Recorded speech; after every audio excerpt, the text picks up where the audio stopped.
this lesson, we're going to take a look at the image optimization. So when you look on your Quix dashboard, it gives you some ideas to how well your image is optimized. So right now it's showing 0. Now, image optimization is very vital. I know that you've probably been to certain websites that take forever to load. You click on something, you got to wait for the image to, that little circle, it just takes time and time and time.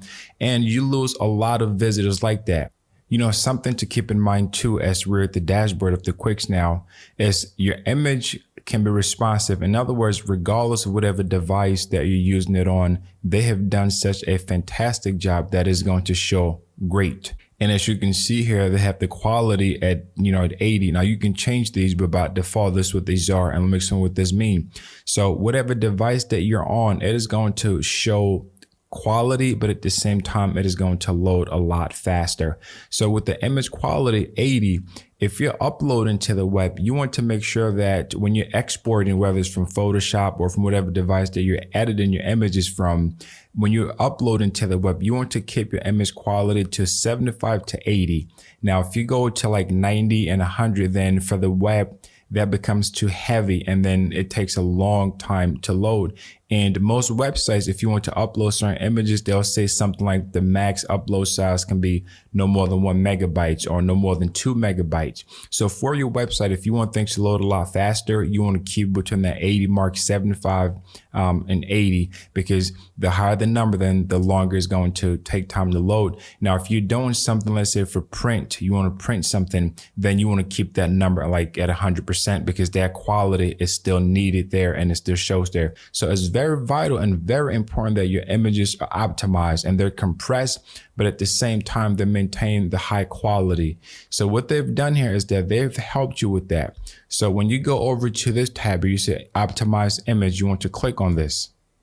And it shows you the current images that are on here that needs to be optimized. And these are JPEG. And you have at the bottom here, it says re-optimize and it says optimize. So let's click to optimize. And you get that success message, that image optimized. And when you go back to the front, to the back end here, it's going to show you that this is the size you save by optimizing your images. Now, this number is very vital. Once again, the goal of your website is that you want for things to load a lot faster. You don't want your pages to take forever to load. So if you have images and you're not sure if they're optimized or if they're not, Quix allow you to make sure that they are properly optimized for speed, okay?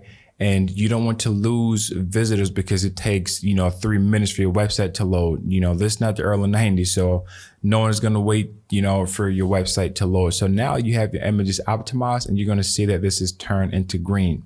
So anytime that you're creating a new page, if you're going to add images, like especially like a gallery, you want to make sure that when this is red, that means you have to optimize the images. When it's green, it means that it saves you, it's optimized those images for you. So you scroll through, your page is going to load a lot faster.